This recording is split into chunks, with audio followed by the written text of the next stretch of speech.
하나님 말씀, 우리 이사야 말씀을 한번 읽어보도록 하죠. 제가 어떤 말씀을 전할까 늘 생각이 들지 않겠어요, 그렇죠?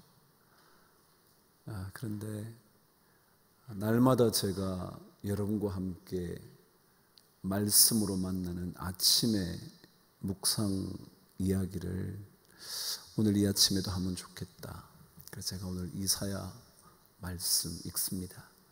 오늘 아마도 예배를 마치고 가시면 제가 읽어드린 말씀을 묵상하시게 될 수 있을 것 같은데, 오늘 먼저 우리 말씀을 한번 읽고 말씀을 묵상해 보도록 하죠. 이사야 38장 15절에서 17절까지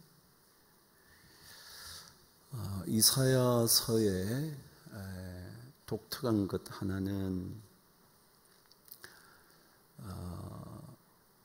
전편과 후편, 혹시 여러분 그렇게 이해하시는지 모르지만 이사야서는 39장까지와 그 뒤에 66장까지가 1부, 2부로 나누어진다, 그렇게 말을 많이 합니다. 마치 구약이 39권이 있고 신약이 27권이 있듯이 이사야서도 66장을 1장부터 39장까지, 그리고 40장부터 66장까지 27장, 이렇게 나누어진다고 일반적으로 분해를 합니다.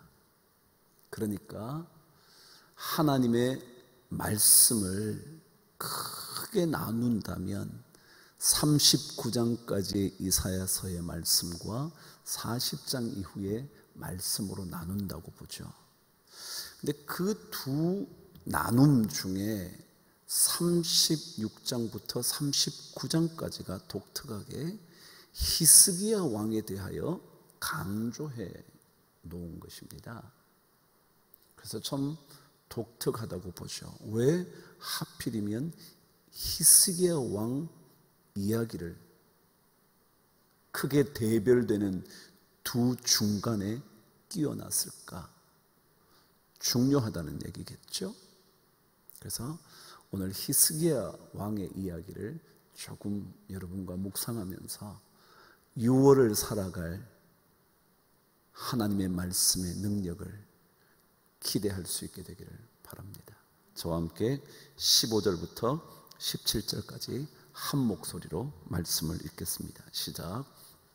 주께서 내게 말씀하시고 또 친히 이루셨사오니 내가 무슨 말씀을 하오리이까? 내 영혼의 고통으로 말미암아 내가 종신토록 방황하리이다. 주여, 사람이 사는 것이 이에 있고 내 심령의 생명도 온전히 거기에 있사오니 원하건대 나를 치료하시며 나를 살려 주옵소서. 보옵소서. 내게 큰 고통을 더하신 것은 내게 평안을 주려 하심이라. 주께서 내 영혼을 사랑하사 멸망의 구덩이에서 건지셨고 내 모든 죄를 주의 등 뒤에 던지셨나이다. 아멘. 히스기야 오늘 이 본문 말씀을 묵상하기 전에 제가 배경 얘기를 여러분과 좀 나눌게요. 히스기야 왕은 유다 왕 14대 왕입니다. 그의 아버지가 아하스였는데 그 아버지도 좋은 왕이었지만 히스기야는 특별히 유다 백성들을 하나님께로 마음을 돌리게 하는 일에 전심전력했던 왕이었습니다. 모든 산당과 우상 숭배를 제거하면서 강력한 종교의 개혁을 이루었던 참으로 위대한 유다의 왕이었죠. 그런데 여러분, 위대한 왕이라 해서 실수가 없을까요? 위대한 왕이라 해서 그에게 부족함이 없을 수 있을까요? 절대 그런 일 없어요. 아무리 위대한 인물이라 해도 그에게서 발견되는 어쩌면 수많은 연약함이 존재하고 있다는 것, 우리 다 알잖아요. 다윗도 그랬고요, 모세도 그랬고요. 그래서 마침내 그 좋은 가나안 땅 바라보기만 하고 들어가지도 못할 정도라는 것, 여러분 다 아시잖아요. 먼저 그런 생각이 들어요. 여러분, 우리 사람들이요 다 부족하거든요. 그런데 우리는 관계를 맺을 때 완벽을 기대합니다. 그래서 조금 모자라면 못 견뎌하죠. 장점들은 다 무시해버리고요, 약점만 자꾸 부각시키죠. 오히려 장점이 더 많은데 약점을 가지고 막 공격을 하죠. 어느 누구도 약점 없는 사람이 없는데, 제가 오늘 히스기야 왜 얘기하는 줄 알아요? 여러분, 하나님은 어떤 분이냐 하면 우리의 연약함에도 불구하고 우리를 건져주시는 하나님이세요. 왜냐고요? 히스기야가 이렇게 위대한 종교 개혁을 했지만 이사야 선지자가 애굽과 절대로 동맹을 맺으면 안 돼, 하나님만 바라봐야 돼 라고 하는 말을 거역하고 애굽과 동맹을 하고 아수르와 전투를 벌이는 겁니다. 여러분, 하나님이 제일 싫어하는 게요, 하나님 외에 다른 힘을 의지하는 거잖아요. 근데 히스기야 왕이 그것을 선택하는 겁니다. 그래서 하나님의 징벌을 받게 되죠. 죽음에 이르는 겁니다. 그런데 그때 히스기야가 기도하는 겁니다. 얼굴을 벽으로 향하여 간절하게 기도하는 겁니다. 뭐라고 그러냐면, 하나님, 제가 그동안 하나님께 잘한 것 있지 않습니까? 이거 보시고 저를 좀 건져주시죠. 살려주시죠. 제 생명 연장시켜 주시죠. 그랬더니 하나님이 어쩌셨나요? 거절하셨나요? 허락하셨나요? 허락하셨어요. 생명을 몇 년 동안요? 15년 동안요. 무슨 말인지 이해가 되시나요? 만일 하나님께서 애굽과 동맹한 그것에 대하여 징벌하시는 것을 더 크게 여기셨다면 히스기야는 그것으로 끝난 인생이 되었을 겁니다.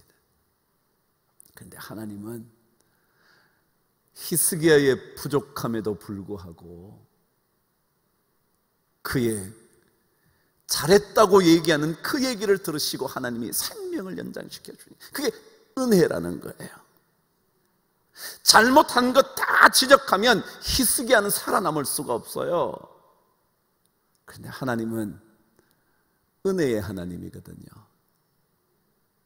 은혜가 풍성한 하나님은 믿는 자 한 사람 한 사람. 여러분, 하나님은요 우리의 약점 얼마나 많겠어요. 여러분, 숨겨져 있을지는 모르지만, 아니 이미 드러난 것만 해도 엄청날지 모르지만 하나님은 우리를 은혜로 살려주는 거예요. 저는 히스기야 읽을 때마다 그런 생각이 드는 거예요.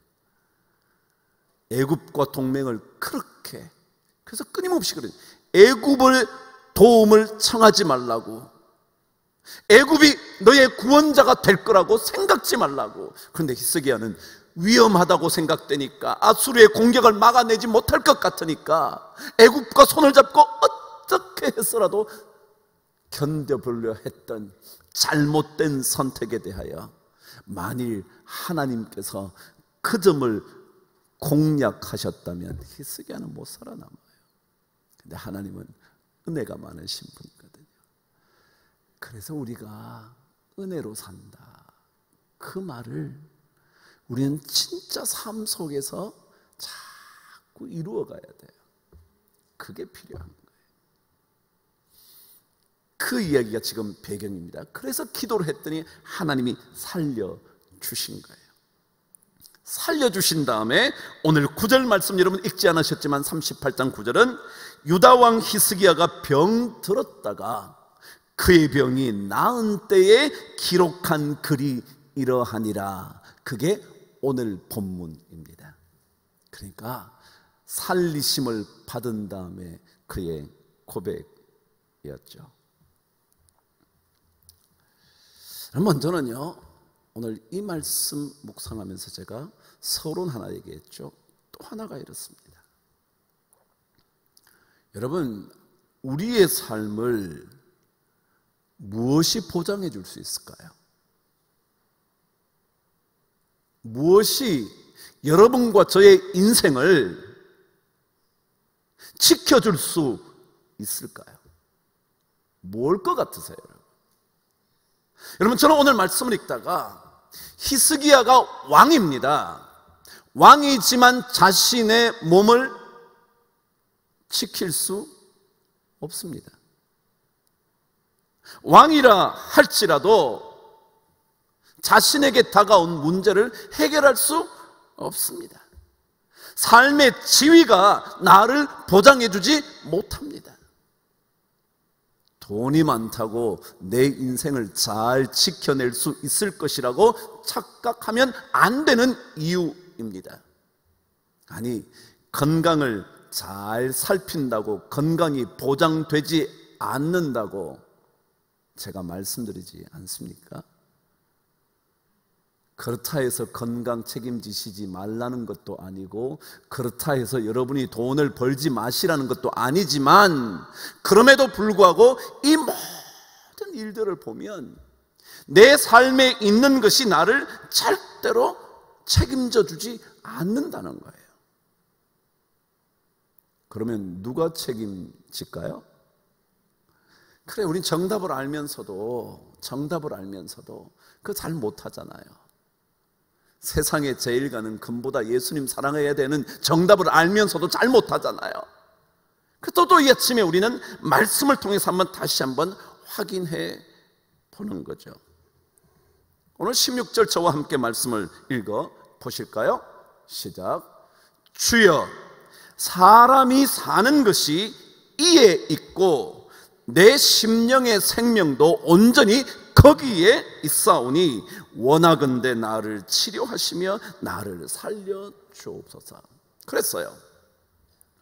뭐라고 히스기야가 고백을 하느냐 하면, 주여, 사람이 사는 것이 이에 있사오며 내 심령의 생명도 온전히 거기에 있사오니 나를 좀 치료하시고 살려주세요. 그럽니다. 이에 있다는 말은 무슨 말이고 거기에 있다는 말은 무슨 말일까요? 어디에 있다는 말일까요? 하나님께요? 그래요. 그 말 맞지만 이 이야기는 바로 윗절에 15절의 말씀에 있습니다. 한번 먼저 읽어보고 말씀을 나누죠. 시작. 주께서 내게 말씀하시고 또 친히 이루셨사오니 내가 무슨 말씀을 하오리까? 거기까지요. 주께서 내게 말씀하시고 또 친히 이루셨사오니 그랬어요.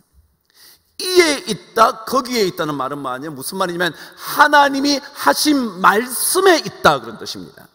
그래서 다시 한번 16절을 읽으면, 주여, 사람이 사는 것이 하나님의 말씀하신 것에 있고 내 심령의 생명도 하나님 말씀하신 것에 있사오니 나를 치료하시고 나를 살려 주옵소서. 그런 말입니다. 그러니까 여러분과 제가 정답을 말씀하셨지만 하나님께 있다고 말하자면 이게 무슨 말이냐면 하나님이 하시는 말씀에 우리의 삶이 달려있다. 이걸 성도들은 고백해야 합니다. 주님이 말씀하신 거기에 우리의 생명이 살고 죽는다. 그래서 우리는 자꾸만 말씀을 강조하는 겁니다.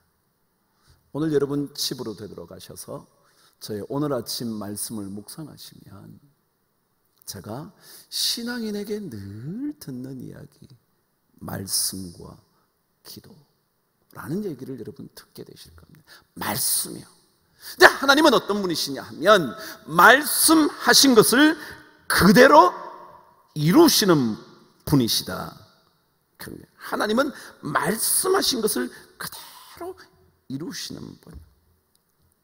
38장 7절 말씀을 저와 한번 읽어 보시죠. 38장 7절. 자, 안 나오면 제가 읽어 드릴게요. 이는 여호와께로 말미암는 너를 위한 징조이니 곧 하나님께서 여호와께서 하신 말씀을 시작 그가 이루신다는 증거이니라. 하나님은 어떤 분이라고요? 하신 말씀을 뭐 한다고요? 이루시는 분이시다. 이걸 믿는 겁니다.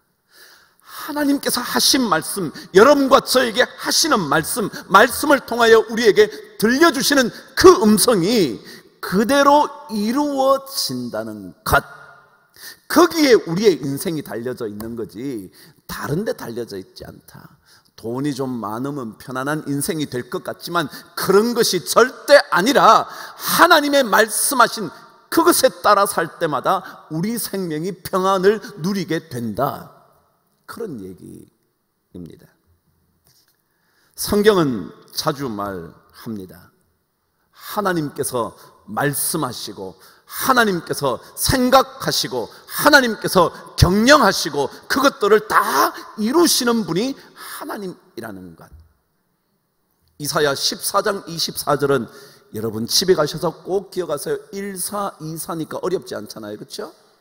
14장 24절 제가 읽어볼게요. 만군의 여호와께서 맹세하여 이르시되 내가 생각한 것이 반드시 되며 내가 경영한 것을 반드시 이루리라.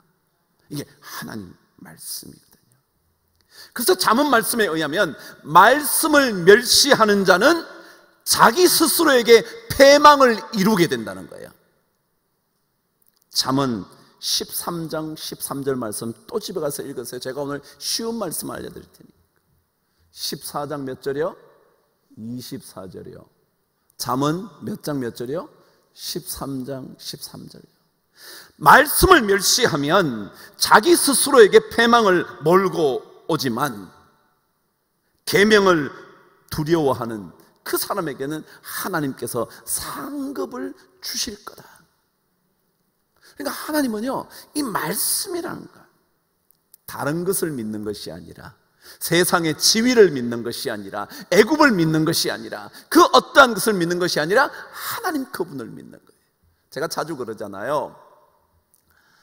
이 땅에는요 상수가 없어요. 상수는 늘 그런 거 말이에요. 그런 게 다 변하잖아요.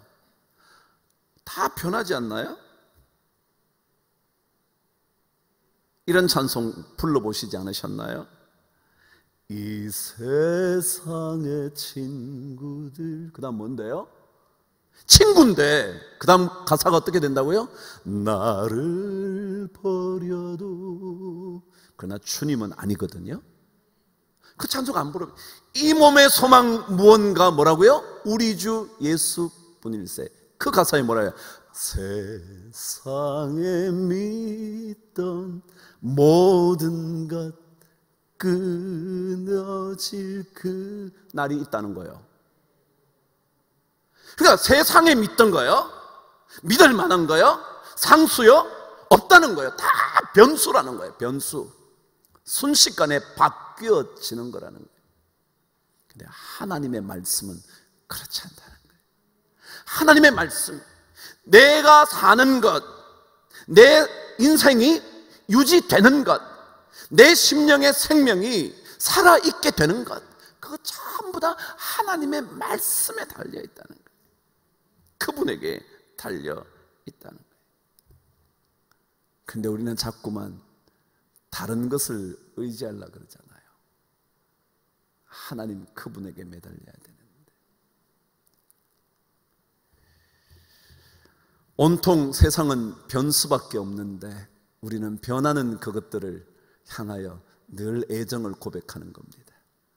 그러다가 낙심하는 거죠. 실망하는 거죠. 순식간에 교회를 떠나는 거죠. 여러분, 우리 예수 믿는 거 아닌가요?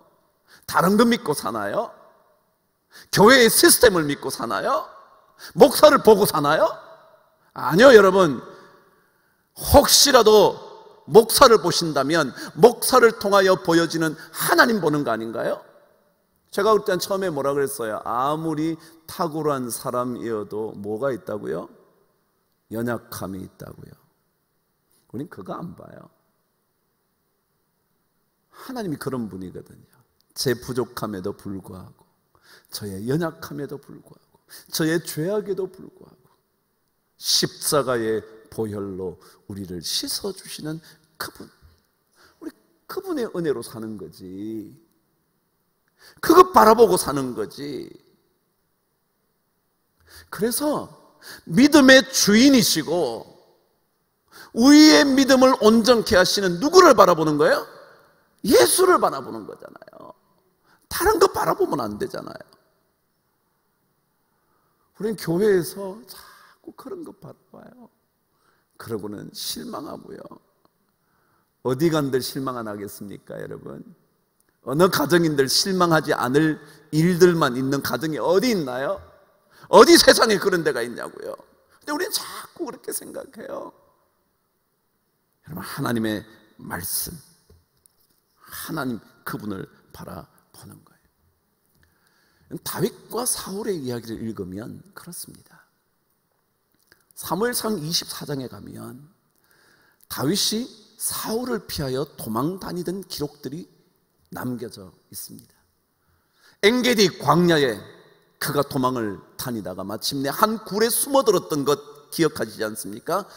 거기에 엔게디 광야에 있다는 얘기를 들은 사울과 군사들이 3,000명이나 잡으러 옵니다. 그러다가 잠시 사울이 굴에 들어와 일을 보려고 했던 것 기억나시나요? 그때 어떻게 했는데요? 다윗이 사울의 옷자락만 베죠. 모든 신하들이 당신이 사울을 죽일 수 있는 기회가 왔습니다. 이거 하나님 주신 기회입니다. 그렇게 말하죠. 그런데 그때 다윗이 뭐라 그러냐면 여호와의 기름 부음 받은 자를 치는 것은 여호와께서 기뻐하지 않는다 그래요. 여러분, 제가 이 말씀, 사람이 사는 것이 하나님의 말씀에 있다고 그랬잖아요. 이 다윗의 이야기를 읽으면 만일 다윗의 마음에 그 말씀이 없었다면 사울을 죽였을까요? 살렸을까요?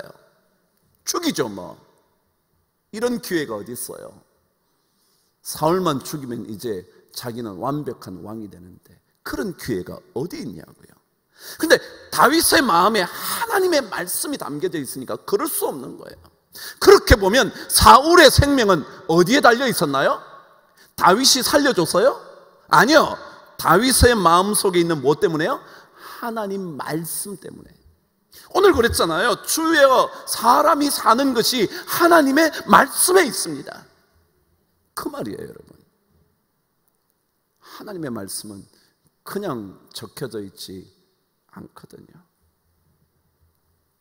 그래서 우리는 하나님께서 말씀하시면 그 말씀대로 따라가 보려고 몸부림치는, 성령의 도우심을 간구하는 그 일이 필요하다는 거죠. 여러분, 고통이 주어져도요, 그것은 복이잖아요. 오늘 말씀 17절 한번 읽어보실래요? 시작. 보옵소서, 내게 큰 고통을 더하신 것은 내게 평안을 주려 하심이다. 이 말씀을 붙드는 거예요. 이 말씀이 내 안에 있으면 고통을 경험할 때마다, 그래, 하나님께서 이 고통을 통하여 나에게 더 큰 평안을 주시려고 하는 거지. 그래서 고통 가운데서도 평안을 사모할 수 있게 되는 거예요. 그래서 그 고통을 견디는 거예요. 고통이 없어지는 게 아니라 고통을 마주서서 대항할 수 있게 되는 거예요. 오늘 15절 뒷부분에도 이런 말씀이 기록되어 있어요. 저와 함께 읽어보시죠. 시작. 주께서 내게 말씀하시고 또 친히 이루셨사오니 내가 무슨 말씀을 하오리이까. 내 영혼의 고통으로 말미암아 내가 종신토록 방황하리이다.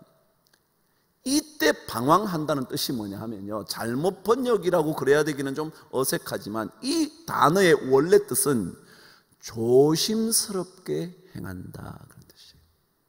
그건 무슨 말이죠? 이 히브리어 단어의 뜻이 조심스럽게 천천히 걸어간다. 그래서 남들이 볼 때는 방황하는 것처럼 보이는 거예요. 목표가 정해졌으면 빨리 달려가야 되잖아요. 근데 그렇지 않고 천천히 이렇게 저렇게 가니까 방황하는 것처럼 보여서 이렇게 번역은 했지만 사실은 무슨 뜻이냐면 조심스럽게 걸어간다는 거예요. 고통이 주어지면 그때부터 내가 더 조심한다는 거예요. 그런 거예요. 그래서 하나님께서 우리 삶의 때때로 어려움을 주셔요. 왜요? 우리로 하여금 믿음의 길을 조심스럽게 걸어가라고. 함부로 걸어가면 안 된다. 그래서 고통을 당해도 그 고통 속에 하나님께서 무언가 역사하실 것이 있다는 이 말씀을 붙들고 있으면 우리는 살아간단 말이죠. 신앙은요, 우리의 삶 전부 다가 그분의 손안에 있다고 말하는 거예요. 제가 오늘 제목을 전하면서 삶은 주님의 손에, 제가 그렇게 우리 목회자에게 넘겨줬어요. 그럼 우리 주의 손에 있어요. 다른 데 있지 않아요. 여러분이 건강을 잘 돌보셔야 하지만 거기에 있지 않아요. 돈 잘 벌면 될 것 같지만 거기에 가정의 행복이 있지 않아요. 두 사람 사이에 금설이 좋다고요? 아니요. 이 세상의 친구들 나를 버릴지 몰라요. 거기에 있지 않아요. 그 가운데 하나님이 계셔서 우리를 붙들고 계셔야 돼요. 어쩌면 내가 그 사람의 손을 잡고 있는 게 아니라 내가 하나님의 한 손을 잡고 저 사람이 하나님의 한 손을 잡아서 하나님으로 말미암아 연결되어 있는 거지, 내가 저 사람 손을 직접 잡고 있지 않아요. 잡은 손은 놓을 수 있거든요. 하나님은 결코 우리를 놓지 않으시고 버리지 않으시거든요. 그래서 가정이 지켜지는 거예요. 그런데 우리는 자꾸 다른 것 쳐다보거든요. 오늘 6월 첫날이요. 첫날은 아니지만 우리가 첫 번 토요일 예배를 드리는데 한 달 동안 여러분과 제가 살아가는 이 모든 것이 하나님께 달려있다. 아니, 하나님의 하시는 말씀에 달려있다. 그래서 더 말씀을 붙잡고 가시기를 바라고, 고통이 있어도요, 하나님 말씀에 의하면 내게 고통을 더하신 것은 더 큰 평안을 주시려고 그렇다는 것, 그 말씀을 붙드는 거예요. 내게 고통이 주어짐으로 말미암아 내가 더 조심스럽게, 한자어를 쓰면 가끔히 깨달아서 조심스럽게 걸어가는 그런 인생 되는 것, 그것을 여러분이 함께 꿈꾸면서 6월을 잘 보내시게 되기를 바랍니다. 한 달 출발이거든요. 물론 출발했지만 말이죠, 출발이니까 이 출발에 여러분과 저의 생명을 붙드시는 하나님의 말씀 꼭 넘치게 되기를 주의 이름으로 축복합니다. 기도하겠습니다. 하나님 아버지, 6월 첫 번 토요일 우리 성도님들과 함께 말씀 앞에 엎드렸습니다. 왜냐하면 그 말씀이 우리를 살리는 일이기 때문에 주님 말씀 앞에 엎드렸습니다. 만일 이 아침에 말씀 앞에 엎드렸다면, 말씀을 멸시하지 않는 성도님들이 되었다면 하나님께서 반드시 상급 주시겠다고 약속하여 주셨사오니 그 은혜를 꼭 허락하여 주시옵소서. 우리는 부족하지만 주의 큰 은혜로 우리를 살려주시는 것 정말 감사합니다. 하나님 아버지, 우리의 부족을 너무 부각시키지 않으시는 것 감사합니다. 하나님, 주님 앞에 그러므로 인하여 더욱더 조심해서 믿음의 길 걷게 하여 주시옵소서. 오늘도 영상으로 함께 드렸던 우리 모든 성도들의 삶 속에 하나님의 말씀을 존중하는, 그래서 그곳에서 생명샘이 솟아져 나오는 놀라운 은혜가 있게 하여 주시옵소서. 귀한 시간 주신 것 감사하며 예수 그리스도 이름으로 기도드리옵나이다. 아멘.